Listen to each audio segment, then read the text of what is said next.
یا اللہ یا اللہ یا اللہ یا اللہ یا ربنا ارحم لنا یا ربنا ارحم لنا یا ربنا ارحم لنا یا ربنا ارحم لنا الحمد لله نحمده ونستعينه ونستغفره ونؤمن به ونتوكل عليه ونعوذ بالله من شرور أنفسنا ومن سيئات أعمالنا من يهده الله فلا مضل له ومن يضلله فلا هادي له ونشهد أن لا إله إلا الله وحده لا شريك له ونشهد أن سيدنا ومولانا محمدا عبده ورسوله صلى الله عليه وعلى آله وأصحابه وأزواجه وذرياته وسلم تسليما كثيرا كثيرا. أما بعد فقد قال النبي صلى الله عليه وسلم إنما بعثت لأتمم مكارم الأخلاق أو كما قال عليه الصلاة والسلام.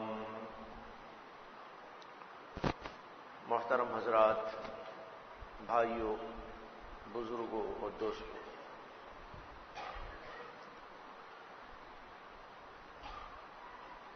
اللہ کے نبی علیہ السلام کی ایک بہت مختصر حدیث گزشتہ جمعہ بھی آپ کے سامنے پڑھی گئی اور اب بھی میں نے اسی کو دہرایا، اور وہ ہے انما بعثت لأتمم مکارم الاخلاق. مجھے اللہ کی طرف سے اس لیے بھیجا گیا ہے کہ میں بہترین اخلاق کی تکمیل کروں، عمدہ اخلاق لوگوں کو سکھاؤں اور بتاؤں. اللہ نے اس کے لیے مجھ کو بھیجا ہے. یہ حدیث بہت مختصر ہے، نہایت جامع ہے. میں نے گزشتہ بار بھی اس حدیث پر روشنی ڈالی تھی اور اخلاق کی اہمیت اسلام میں کیا ہے اس کے بارے میں احادیث بھی آپ کے سامنے پیش کی گئی تھی. اللہ کے نبی علیہ الصلاۃ والسلام نے فرمایا کہ قیامت کے دن ترازو میں جو چیزیں رکھی جائیں گی ان میں سب سے زیادہ وزندار اخلاق ہوں گے. یہ حدیث پاک ہے اللہ کے نبی علیہ الصلاۃ والسلام کی کہ قیامت کے دن ترازو میں رکھے جانے والے اعمال میں سب سے زیادہ وزندار، سب سے زیادہ قیمتی اعمال وہ اخلاق ہیں. ایک حدیث کے اندر فرمایا ان من احاسنکم ایمانا احسنکم اخلاقا. تم میں سے سب سے زیادہ ایمان کامل رکھنے والے لوگ، بہترین ایمان والے لوگ وہ ہیں جو بہترین اخلاق والے ہیں. جتنے اچھے اخلاق اتنا اچھا ایمان، جتنے پاکیزہ اخلاق اتنا پاکیزہ ایمان، جتنے کامل اخلاق اتنا کامل ایمان. ان احادیث سے معلوم ہوتا ہے کہ اخلاق کس قدر اونچی چیز ہے اسلام کے اندر. اخلاق ہی سے انسان پہچانا جاتا ہے اور اخلاق ہی سے دنیا کے لوگ بھی متاثر ہوتے ہیں. ایک ہے نماز، روزہ، حج، زکوٰۃ، ذکر، تلاوت. یہ وہ چیزیں ہیں جس سے ہم اللہ کو خوش کرتے ہیں، اور اللہ کو خوش کرنے ہی کے لیے نماز بھی ہے، روزہ بھی ہے، حج و زکات بھی ہے، ذکر بھی ہے، یہ سب چیزیں اللہ کو خوش کرنے کے لیے ہوتی ہیں۔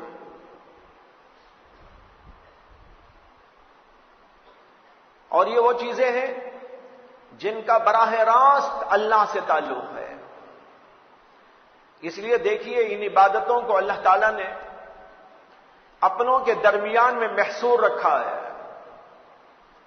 ہم نماز پڑھتے ہیں تو نماز دو طرح کی ہے، ایک تنہا پڑھنے والی نمازیں اور ایک جماعت کے ساتھ پڑھی جانے والی نمازیں۔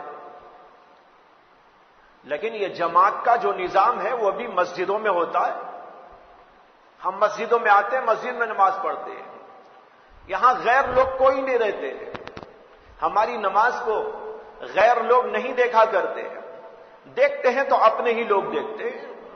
میرا بھائی دیکھتا ہے، میرا باپ دیکھتا ہے، میرا چچا دیکھتا ہے، میرا تایا دیکھتا ہے، میرا پڑوسی مسلمان دیکھتا ہے، میرا ساتھی دیکھتا ہے، کمیٹی کے لوگ دیکھتے ہیں، امام صاحب دیکھتے ہیں، امام صاحب کو مصلی دیکھتے ہیں، سب مسلمان ہیں۔ یہاں کوئی راما اور کرشنا آ کر ہماری عبادت کو نہیں دیکھتا کہ جناب یہ لوگ کیسی عبادت کرتے ہیں۔ اسی طرح روزہ تو اور بھی عجیب و غریب عبادت ہے۔ یہ وہ عبادت ہے کہ خود مسلمانوں کو بھی پتہ نہیں چلتا کہ یہ صاحب روزے دار ہیں کہ نہیں ہے۔ ایک مخفی عبادت۔ ایک آدمی صبح میں اٹھتا ہے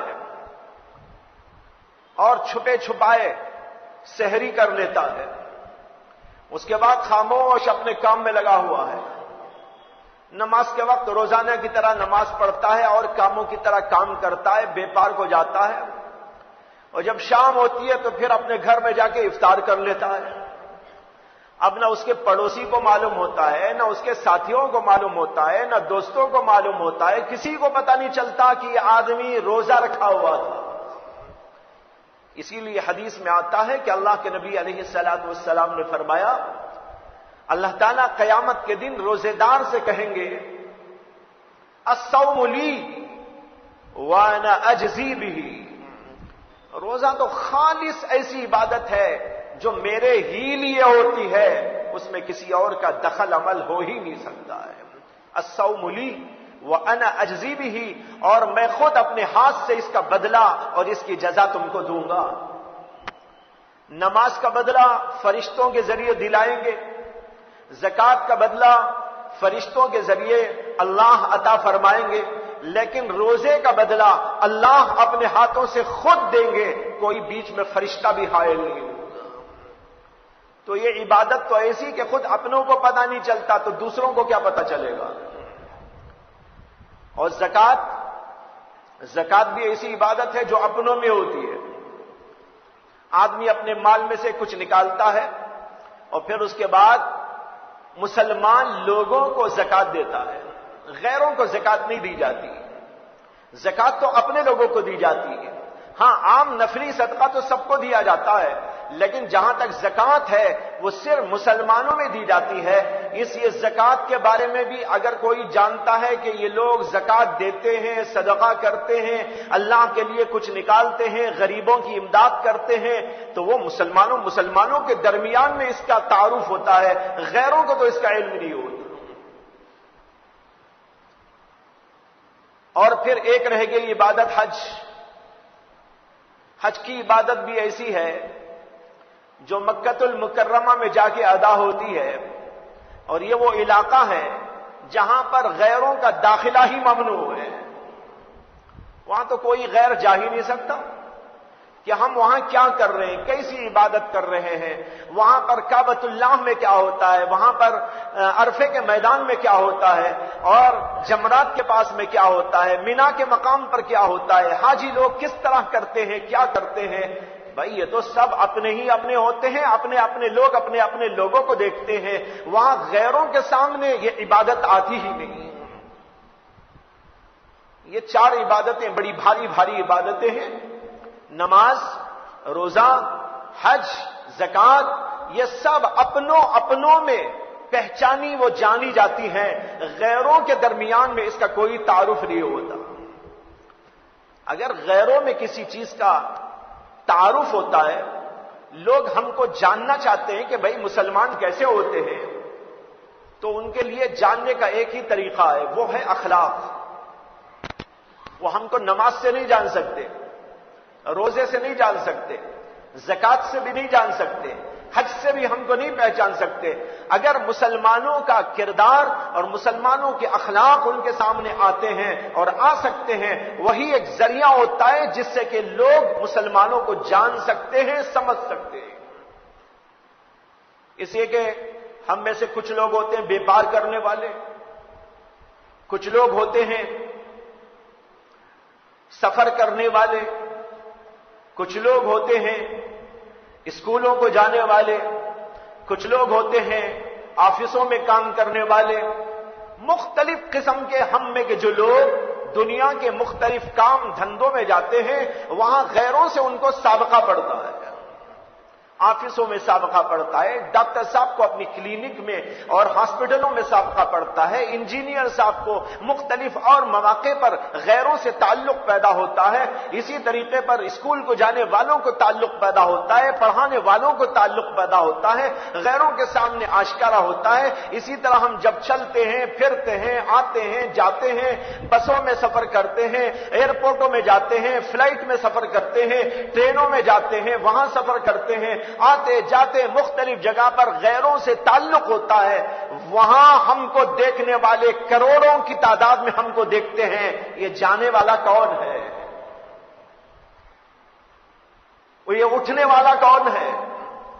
یہ آپ کی نماز آ کر نہیں دیکھتے، یہ آپ کے روزوں کو آ کر نہیں دیکھتے، یہ آپ کے حج میں مکۃ المکرمہ آ کر آپ کو نہیں دیکھتے، یہ آپ کے گھروں کے اندر جو زکوٰۃ کا نظام چلتا ہے اس کو آ کر نہیں دیکھتے۔ اگر یہ آپ کو دیکھتے ہیں ایئرپورٹ میں دیکھتے ہیں، یا اگر آپ کو دیکھتے ہیں تو آپ کے جو ہے اسکولوں میں دیکھتے ہیں، یا آپ کے کالجز میں آپ کو دیکھتے ہیں، اسٹوڈنٹس کو کالجوں میں دیکھتے ہیں، پڑھانے والے پروفیسروں کو کالج میں دیکھتے ہیں، اسی طریقے پر مختلف جگہ چلتے پھرتے اٹھتے بیٹھتے دیکھتے ہیں، بزنس مین کو بزنس لائن میں دیکھتے ہیں، دکانداروں کو دکانوں کے اندر دیکھتے ہیں، ان سے جب معاملہ ہوتا ہے تو اس معاملے میں دیکھتے ہیں، وہاں پر غیر لوگ ہم کو دیکھتے ہیں، یہ کیا ہیں اور کیسے ہیں۔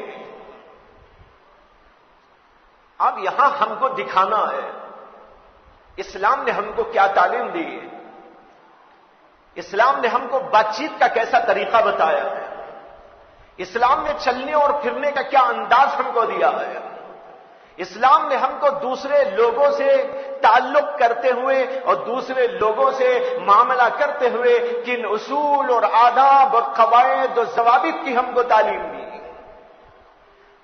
ہم جب سفر کر رہے ہوں تو سفر میں بہت سارے لوگوں سے سابقہ و رابطہ پیدا ہوتا ہے، وہاں اسلام نے ہم کو کیا تعلیم دی ہے کہ ہم لوگوں کے ساتھ میں کس طرح کا معاملہ کریں۔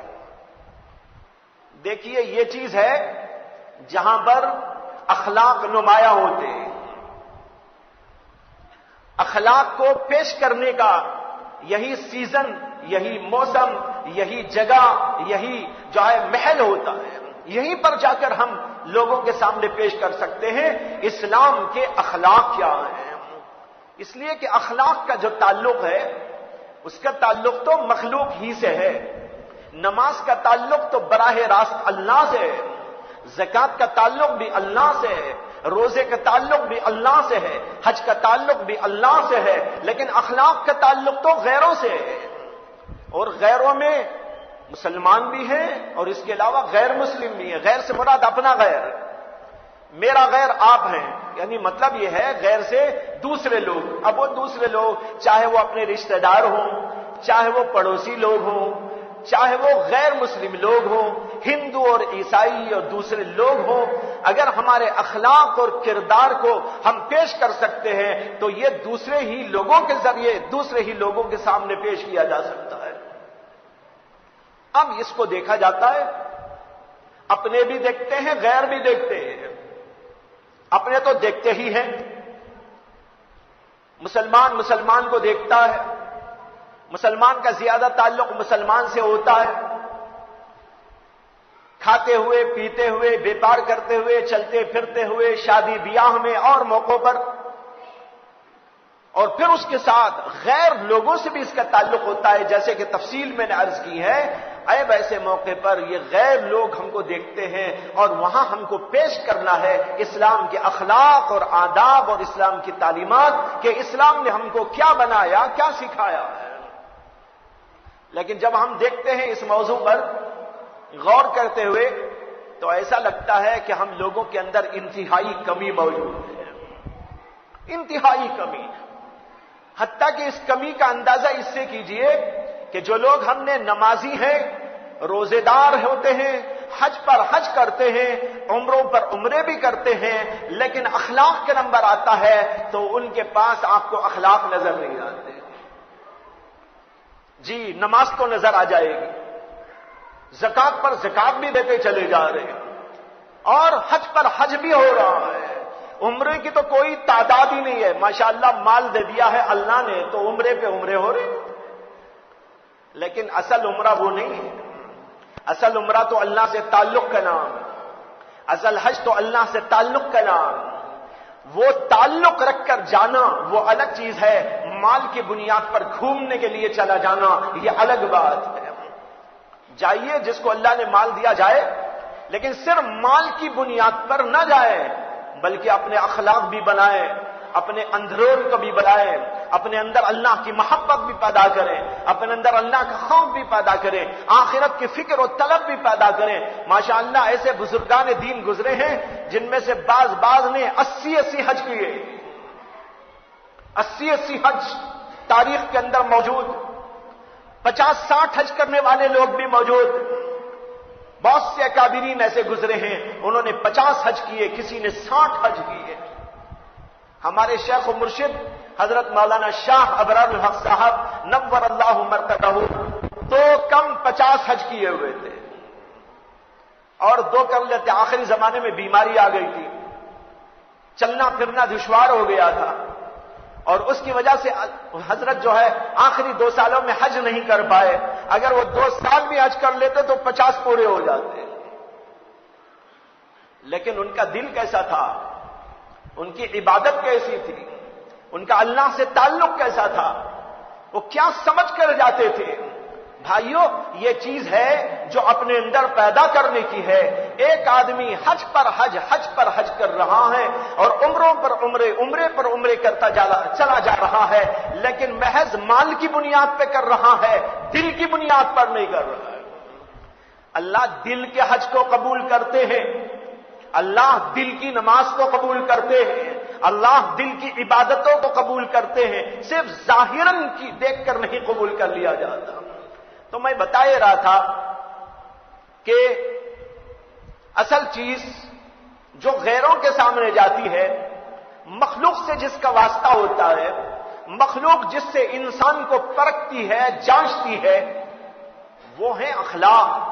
اس لیے اخلاق کا غیروں سے یعنی مخلوق سے تعلق ہے، اس مخلوق سے تعلق والے عمل کو بہت نبھانے کی ضرورت ہے۔ کیوں؟ اس لیے کہ حدیث میں آتا ہے، احادیث کے مختلف عنوانوں سے پتہ چلتا ہے کہ اگر کچھ کمی بیشی ہو جائے نمازوں میں، روزوں میں، حج میں، اللہ تعالیٰ اس کو معاف کر دیتے ہیں، اس لیے کہ وہ حقوق اللہ ہیں۔ حقوق اللہ میں اللہ تبارک و تعالیٰ خود معاف کر دیں گے، لیکن جہاں مسئلہ آئے گا حقوق العباد کا، مخلوق سے جن اصول کا تعلق ہے، مخلوق سے جن احکامات کا تعلق ہے، وہاں پر کمی بیشی ہوتی ہے، اللہ اس وقت تک معاف نہیں کرتے جب تک کہ بندے معاف نہیں کر دیتے۔ تو ظاہر بات ہے کہ اخلاق سے جب اس کا تعلق، تو اخلاق کو عمدہ بنانا بہت ہی ضروری۔ میں نے عرض کیا تھا گزشتہ بار کہ اخلاق جس کو کہتے ہیں اس میں 3 چیزیں آتی ہیں، یہ تینوں چیزیں ملنے سے اخلاق بنتے ہیں۔ ایک چیز وہ جس کا نام ہے تہذیب نفس، کہ ہم اپنے نفس کو بہتر بنائیں، اس کو مہذب بنائیں، اس کے اندر اچھی چیزیں پیدا کریں، اس کے اندر سے بری چیزوں کو نکالیں، یہاں تک کہ وہ مہذب انسان بن جائے۔ دوسری چیز جس کا نام ہے آداب، یعنی اپنے ظاہر کو آداب اسلامی سے معمور کرے، آداب اسلام سے اس کو مزین کرے، کھانے کے آداب، پینے کے آداب، اٹھنے بیٹھنے کے آداب، بول چال کے آداب، کپڑے نکالنے وہ پہننے کے آداب، لوگوں سے بات چیت کرنے کے آداب، لوگوں سے میل ملاپ کے آداب اور مختلف قسم کے ان آداب سے جب انسان اپنے آپ کو آراستہ پیراستہ کرتا ہے تب اسے کہا جائے گا کہ بھائی یہ تو بہت بااخلاق انسان ہے، اس کا کھانا دیکھو کیسا، اس کا پہننا دیکھو کتنا اچھا۔ یہ اخلاق جو تہذیب نفس کے بعد ظاہری آداب کی ضرورت ہے۔ یہ ہو گئی دو چیزیں، اور ایک تیسری چیز ہے، اس کا نام ہے حقوق، بندوں کے حقوق۔ ماں باپ کا کیا حق، بچوں کا کیا حق، بیوی کا کیا حق، رشتہ داروں کا کیا حق، پڑوسیوں کا کیا حق، اور مختلف قسم کے جو واسطے وہ تعلقات پیدا ہوتے ہیں، روابط پیدا ہوتے ہیں، ان کا کیا حق۔ یہ سارے لوگوں کے حقوق کو پورا کر کر چلنے والا یہ ہوتا ہے بااخلاق انسان۔ ایک آدمی مثال کے طور پر گفتگو تو بہت اچھی کرتا ہے لیکن کسی کا حق ہی ادا نہیں کرتا، ماں باپ کا حق ادا نہیں کرتا، بیوی کا حق ادا نہیں کرتا، جی بات چیت میں بڑا سافٹ ہے، بات کریں گے آپ تو لٹو ہو جائیں گے اس کے، اتنی اچھی بات چیت کر رہا ہے، لیکن جب گھر میں جاتا ہے تو ایسا لگتا ہے کہ کوئی خونخوار درندہ آ گیا، بیوی پر ظلم ڈھا رہا ہے، گالیاں بک رہا ہے، الٹی سیدھی کر رہا ہے، مار دھاڑ کر رہا ہے، اور وہ سب کچھ کر رہا ہے جو کسی جنگل کے درندے سے ممکن تھا، لیکن وہ جنگل کا درندہ شاید شرما جائے لیکن یہ انسان کہلانے والا شرماتا نہیں۔ یہ کیا انسان ہے؟ ہم اس کو انسان کہیں گے؟ اس کا نام انسان نہیں۔ بیوی کے حقوق ادا کرنا بھی داخل ہے انسانیت کے اندر، ماں باپ کے حقوق ادا کرنا بھی داخل ہے انسانیت کے اندر، بھائی بہنوں کے ساتھ اچھا سلوک کرنا یہ بھی داخل ہے اسی انسانیت کے اندر۔ انسانیت اور اخلاق جس کو کہتے ہیں یہ ان تینوں چیزوں کے مجموعے کا نام ہے کہ انسان اپنے اندرون کو ٹھیک کرے اور بنائے، اس کے اندر ہمدردی ہو، غمخاری ہو، پیار و محبت ہو، لوگوں کے ساتھ اچھا سلوک کرنے کا جذبہ ہو، یہ اندرون کو بنائے۔ اس کا نام ہے تہذیب نفس، نفس کو مہذب بنانا۔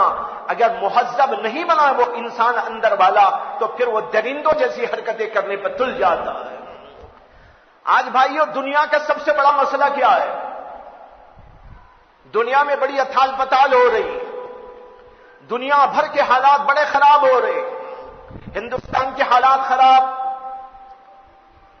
اور مختلف اور ممالک کے حالات خراب، یہاں سے وہاں تک دیکھتے چلے جاؤ ایسا لگتا ہے کہ دنیا امن و سلامتی سے بالکل آری و خالی ہوتی جا رہی ہے، اور وہی سما آج نظر آ رہا ہے جو سما کسی زمانے میں اس آسمان نے دیکھا تھا، اس زمین پہ وہ نظارہ دیکھا گیا تھا، سورج اور چاند نے اس کا مشاہدہ کیا تھا، یہ وہ زمانہ تھا جس کو زمانے جاہلیت کہا جاتا ہے۔ جاہلیت کا جو سما وہی سما آج نظر آ رہا ہے۔ انسان انسان کا دشمن ہے، انسان کے اندر انسانیت نام کا موجود نہیں ہے، وہ خونخوار درندے کی شکل میں ظاہر ہو رہا ہے۔ جنگل کے درندوں کو شاید اس کو دیکھ کر شرم آ جائے۔ اگر کسی شیر کو، ہاتھی اور باغ کو، ریچھ کو، ان کو کھڑا کر دیا جائے اور یہ تماشا دکھایا جائے جو آج دنیا میں انسان کرتے جا رہے ہیں، ملک شام کا نظارہ کرا دیا جائے، یمن کا نظارہ کرا دیا جائے، ہندوستان کے مختلف حصوں میں ہونے والے قصوں کا نظارہ کرا دیا جائے تو شاید یہ شیر اور ہاتھی اور باغ یہ سب کہیں یہ تو ہمارے ابا نظر آتے، یہ انسان نہیں، یہ تو ہمارا باپ نظر آتا ہے، یہ ہمارا شیخ نظر آتا ہے، اس کو چلو اس کے ہاتھ پہ مریدی، اس کے ہاتھ کے اوپر بیعت کر لیں، یہ تو اتنا بڑا درندہ ہے کہ ہم نے بھی کبھی یہ نہیں سوچا تھا۔ حضرت مولانا ابو الحسن علی ندوی نور اللہ مرقدہ نے ایک بڑی عجیب بات فرمائی ہے ایک موقع پر. انہوں نے کہا کہ جنگل کے درندے کبھی کبھی کسی جانور کو پکڑتے ہیں، کھا لیتے ہیں، مار دیتے ہیں، یہ سب کچھ ہوتا رہتا ہے جنگلوں میں، لیکن کبھی آپ نے نہیں دیکھا ہوگا کہ جنگل کے درندوں نے کبھی میٹنگ کی ہو اور اس بات کا پروگرام بنایا ہو کہ ہم پورے کے پورے علاقے میں اور پورے جنگل کے اندر یہاں کے رہنے والے بسنے والے جانوروں کو ختم کر دیں گے اور سب کے سب یکبارگی سب کے مل کر حملہ کر دیں گے. ایسا کوئی پروگرام ان جنگلوں میں رہنے والے درندوں نے کبھی نہیں بنایا. لیکن انسان جو درندہ بن جاتا ہے تو اپنی عقل کا یہ استعمال کرتا ہے کہ منظم سازش کرتا ہے اور انسانوں کو تباہ کرنے کے ذرائع سوچتا رہتا ہے. میزائل بناؤ، بم بناؤ، لوگوں کو تباہ کر دو، یہاں سے وہاں تک پوری کے پوری بستیوں کو ویران کر کے رکھ دو، اور ان شہروں کو جو بڑے بہترین شہر ہیں، بہت ہی اعلیٰ درجے کے شہر ہیں، ان کو اس طرح تباہ کرو، اس طرح تباہ کرو کہ یہ سب کے سب شہر نہ رہے، یہ تو کھنڈرات میں تبدیل ہو جائے. جا کر دیکھیے ملک شام کا کیا حال ہو رہا ہے. وہ کھنڈر ایسے نظر آ رہے جیسے کبھی 1000 برس پہلے کے کھنڈرات ہو. انسانوں نے انسان کو تباہ کیا، انسانیت ان کے اندر موجود نہ تھی، اخلاق ان کے اندر موجود نہیں، اس لیے انسانیت انسان کی دشمن بن گئی اور صورتحال یہ بنتی جا رہی ہے جو دنیا میں موجود ہے.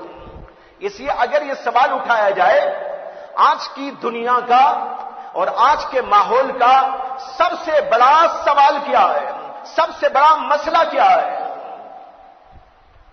سب سے بڑا مسئلہ اس وقت یہ ہے بھائیوں کہ انسان انسان نہ رہا. سب سے بڑا مسئلہ تو بھی ہے. مسلمان نہیں رہا، یہ بھی ایک مسئلہ ہے، لیکن اس سے بڑا مسئلہ یہ ہے کہ انسان نہ رہا. اس کے اندر کی ہمدردیاں کہاں چلی گئی؟ اس کے اندر کا پیار کہاں چلا گیا؟ اس کے اندر کا اتحاد کہاں چلا گیا؟ اس کے اندر کی جو ہے ایک یہ ہوتی جذبات ہوتے ہیں اپنے بھائیوں کے لیے، اپنے جیسے انسانوں کے لیے، یہ کہاں چلے گئے؟ حضرات انبیاء کرام علیہم الصلاۃ والسلام دنیا میں آئے تھے، یہ چیز بھی لے کر آئے تھے، اور محمد صلی اللہ علیہ وسلم خود فرماتے ہیں انما بعثت لاتمم مکارم الاخلاق، کہ میں مکارم اخلاق کو مکمل کرنے کے لیے بھیجا گیا. گویا انسان کے لباس میں، انسانی صورت اور چہروں میں جو درندگی چھپی ہوئی ہے، اس درندگی کو نکال کر اس کی جگہ انسانیت کو ڈالنے کے لیے بھیجا گیا.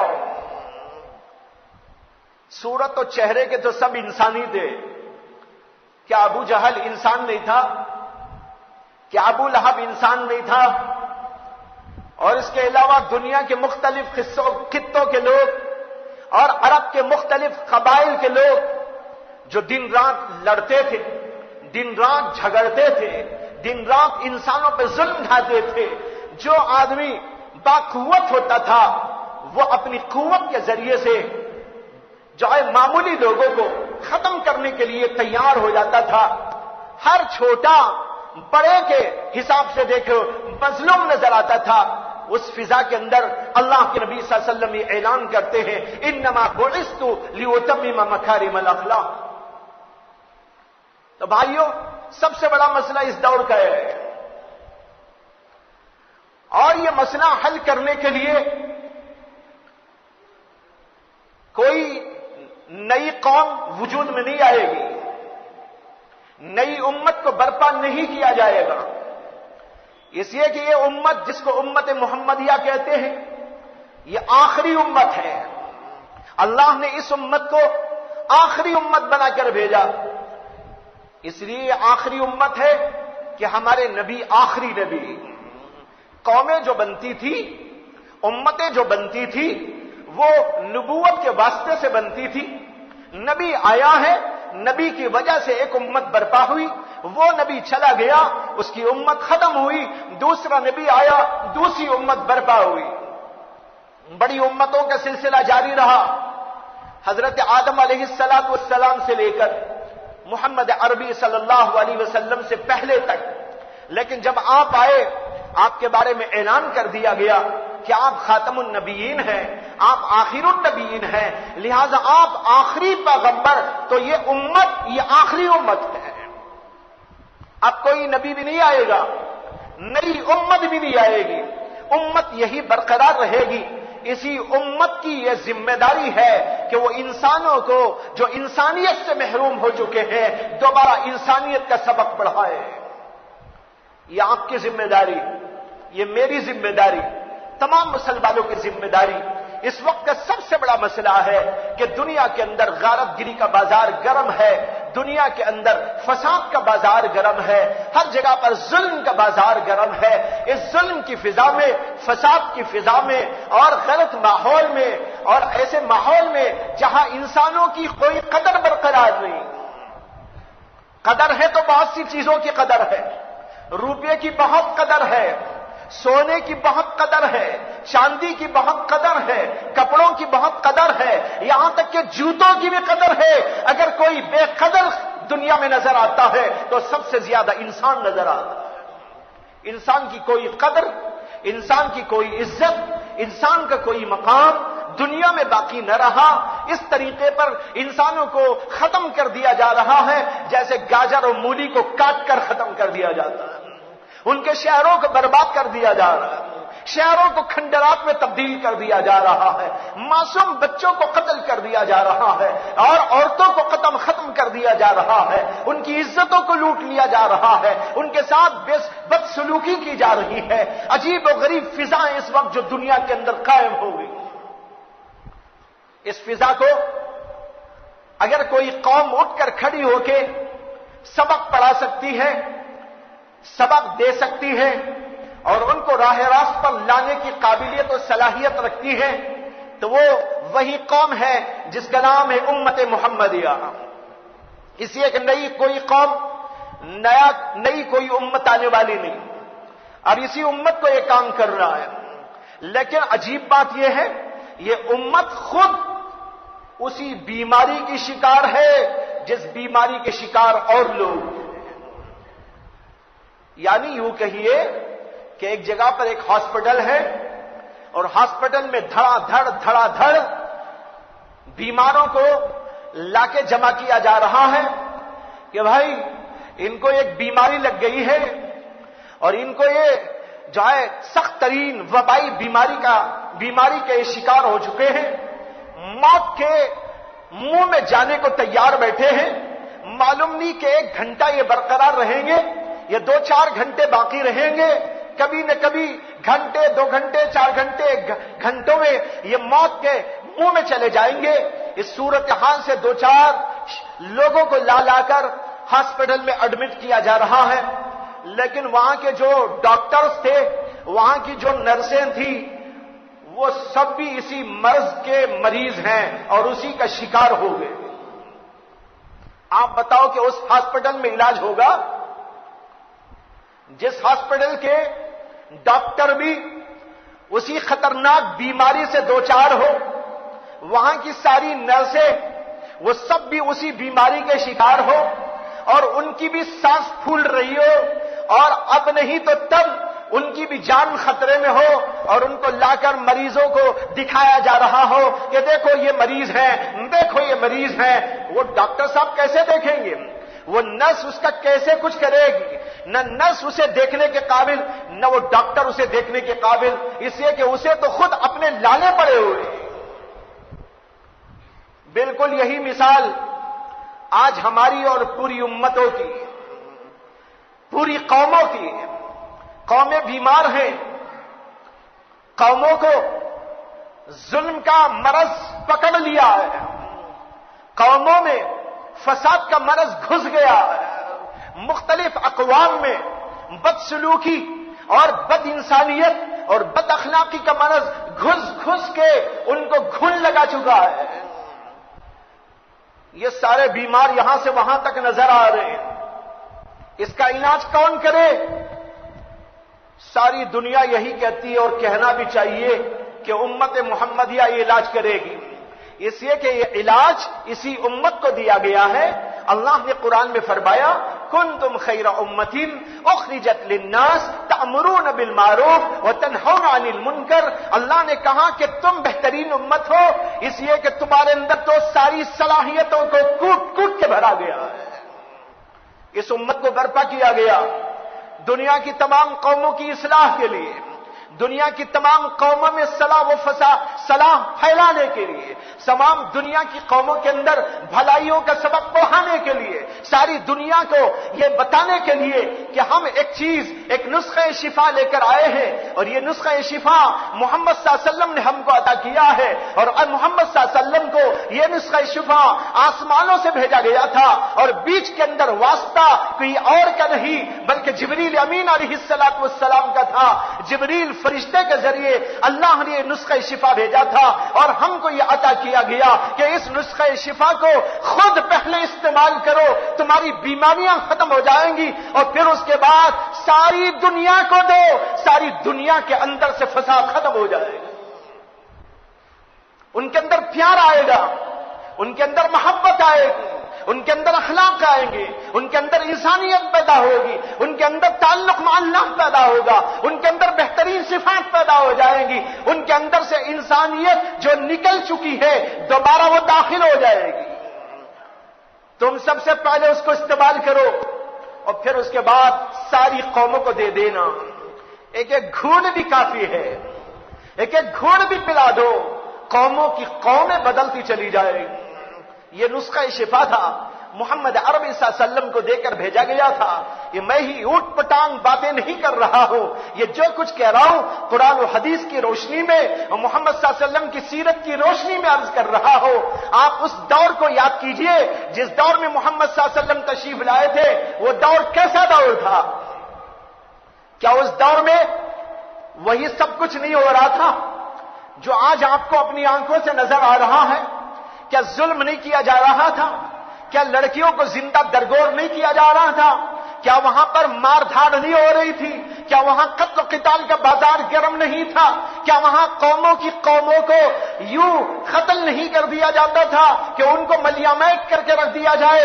یہ سب کچھ ہوتا رہا، وہی سب کچھ آج بھی آپ کو نظر آ رہا ہے۔ اس زمانے میں اللہ نے محمد صلی اللہ علیہ وسلم کو بھیجا اور یہ کہہ کر بھیجا، اور ہم کو اور آپ کو یہ سب اعلان کرایا گیا، اور اس میں کہا گیا وَاعْتَصِمُوا بِحَبْلِ اللَّهِ جَمِيعًا وَلَا تَفَرَّقُوا وَاذْكُرُوا نِعْمَتَ اللَّهِ عَلَيْكُمْ۔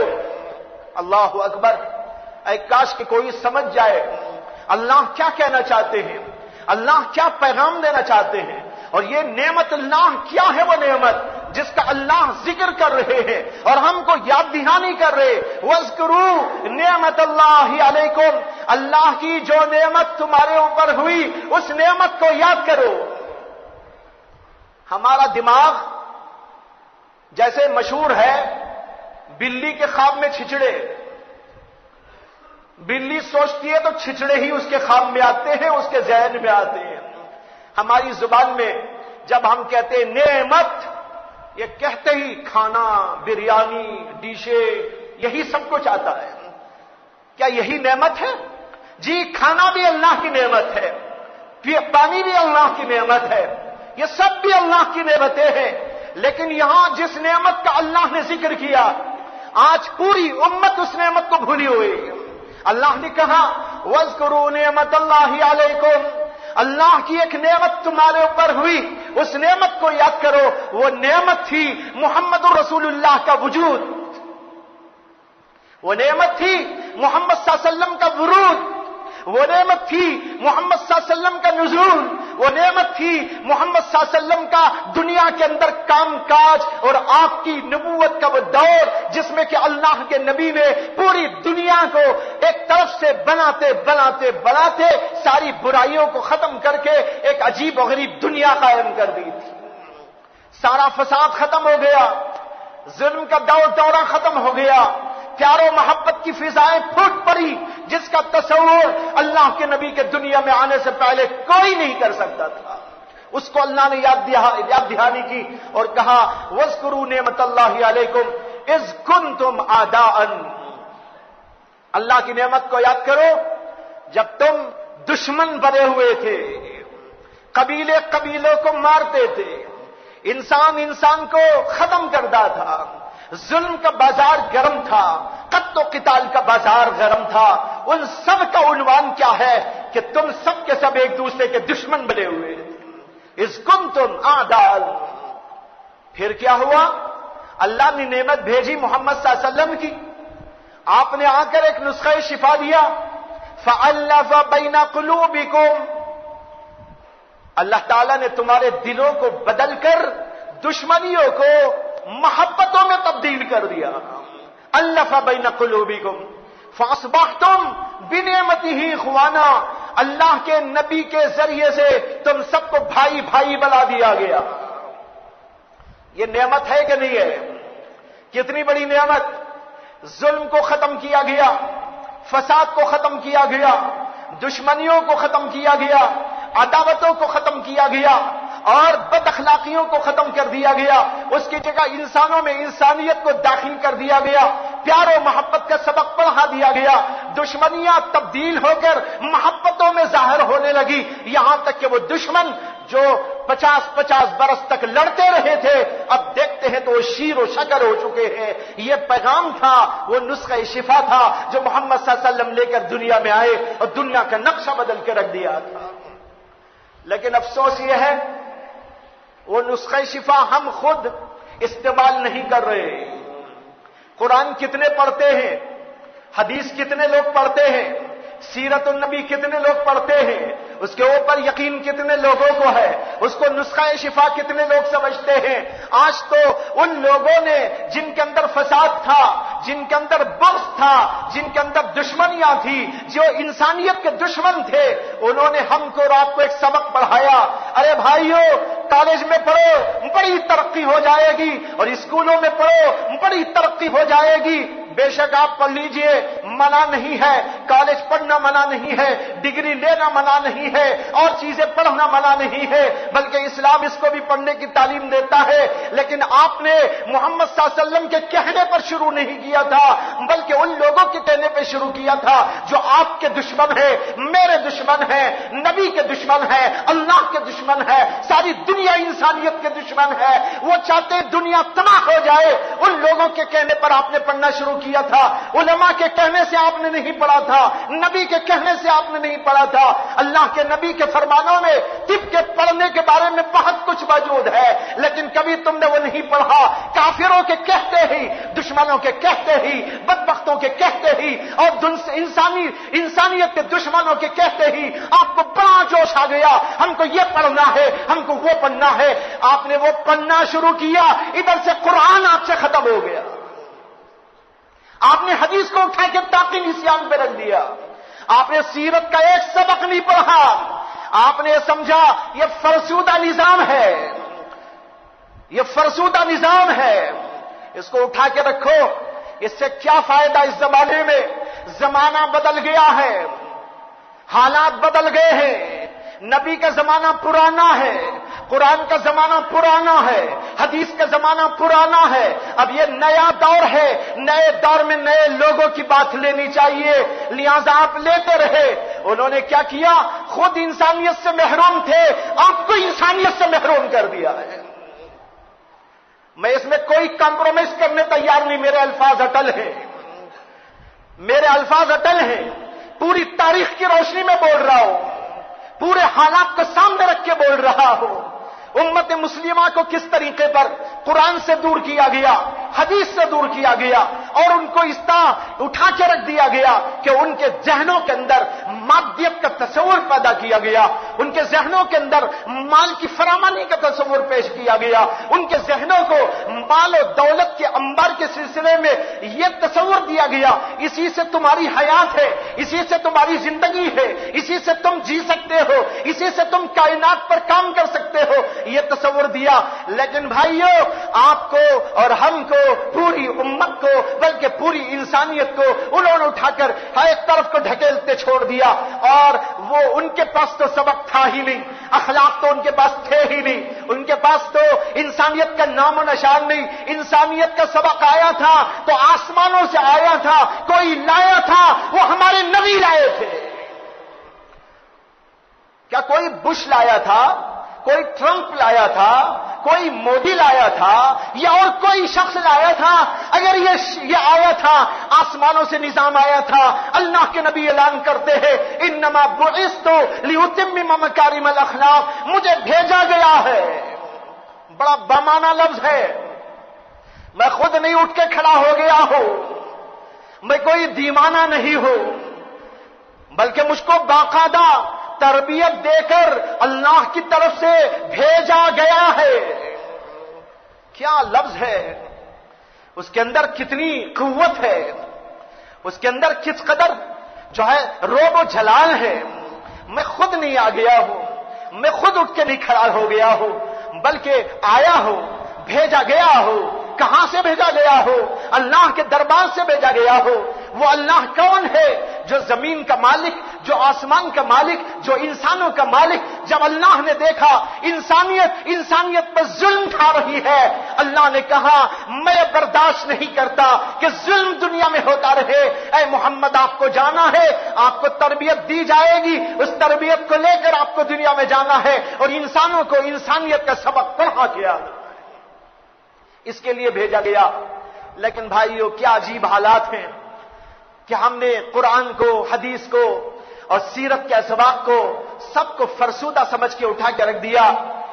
اور میں صاف کہوں کہ آج بھی دنیا سمجھ سکتی ہے، آج بھی دنیا کو کچھ اچھا پیغام مل سکتا ہے، آج بھی دنیا کے اندر انسانیت برپا ہو سکتی ہے، تو پھر ہم کو وہی قرآن کی طرف آنا ہوگا، وہی حدیث کا سبق لینا ہوگا، سیرت النبی کے اسباق پڑھنے ہوں گے، اور پھر پڑھنے کے بعد اپنے اندر انہوں نے جو بیماریاں پیدا کر دی ہیں، پہلے اس سے ہم کو شفا پانا ہے۔ جب تک ہم اپنے اندر وہ اخلاق، وہ کردار، وہ انسانیت، وہ اچھی چیزیں، وہ اچھے جو اخلاق نہیں پیدا کر لیں گے، ہم کسی کو متاثر کر نہیں سکیں گے۔ اس لیے اس نسخہ شفا سے سب سے پہلے تو ہم کو کچھ پینا اور کھانا ہے، اپنے آپ کو بنانا اور صحت مند کر لینا ہے، پھر اس کے بعد دنیا والوں کو دکھانا ہے کہ یہ ہے محمد صلی اللہ علیہ وسلم جو نسخہ شفا لے کر آئے تھے۔ آؤ ذرا پی کر تو دیکھ لو، ذرا چکھ کر تو دیکھ لو، اس کے اندر کیا مزہ ہے، کیا لطف ہے۔ زندگی کا مزہ بھی تم کو آئے گا تو اسی سے آئے گا۔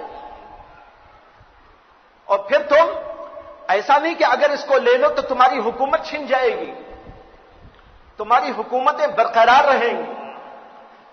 عام طور پر یہ جو طبقہ ہے نا، اس طبقے کے ذہن میں یہ ہوتا ہے کہ ہم اسے قبول کر لیں گے تو ہماری حکومت چھن جائے گی۔ ان کو یہ بھی بتانا ہے کہ تمہاری حکومت برقرار رہے گی۔ اللہ کے نبی علیہ الصلوۃ والسلام نے ہرقل بادشاہ کو، جو روم کا بادشاہ تھا، جس کو قیصر روم کہا جاتا تھا، اور اس زمانے میں سپر پاور تھا، بہت بڑی طاقت تھی، ایک طرف بازنطینی طاقت اور ایک طرف ساسانیوں کی طاقت، یہ دو طاقتیں اس زمانے کی سپر پاور طاقت، یعنی روم کی اور ایران کی۔ اس بادشاہ کو اللہ کے نبی نے خط لکھا تھا، اور اس خط کے اندر لکھا من محمد عبدہ ورسولہ، من محمد عبد اللہ ورسولہ الی عظیم الروم ہرقل۔ اللہ کے نبی کا خط شروع ہو رہا ہے، یہ خط ہے محمد کی طرف سے، جو اللہ کا بندہ اور اللہ کا پیغمبر ہے۔ کس کو لکھا جا رہا ہے؟ الی عظیم الروم ہرقل، ہرقل بادشاہ کے نام، جو روم کا عظیم بادشاہ ہے، اس کے نام خط ہے۔ اس کے بعد لکھتے ہیں بسم اللہ الرحمن الرحیم، السلام علی من اتبع الہدی اسلم تسلم۔ اللہ کے نام سے شروع کرتا ہوں جو بڑا مہربان نہایت رحم والا ہے، اور سلام ہو اس پر جو بھی ہدایت کی اتباع کرے، جو بھی ہدایت کو مان کے چلتا ہو، اس کے اوپر اسے سلامتی ہو۔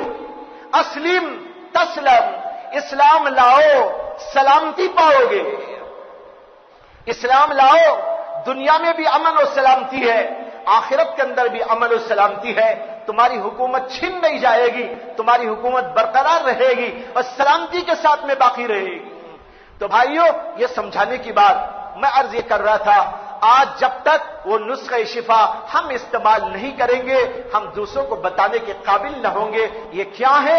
اس کو فرمایا گیا انما بعثت لاتمم مکارم الاخلاق، ہم کو اور آپ کو اللہ تعالیٰ صحیح سمجھ عطا فرمائے، حالات کو سمجھنے کا ادراک عطا فرمائے، اور موجودہ حالات جو گزر رہے ہیں اس کے اندر ہمیں صحیح فیصلے لینے کی اللہ توفیق عطا فرمائے، اور ایسے نتائج تک پہنچنے کی اللہ ہمیں صلاحیت عطا فرمائے جو ساری امت کے لیے، ساری انسانیت کے لیے صلاح و فلاح کا ضامن ہو۔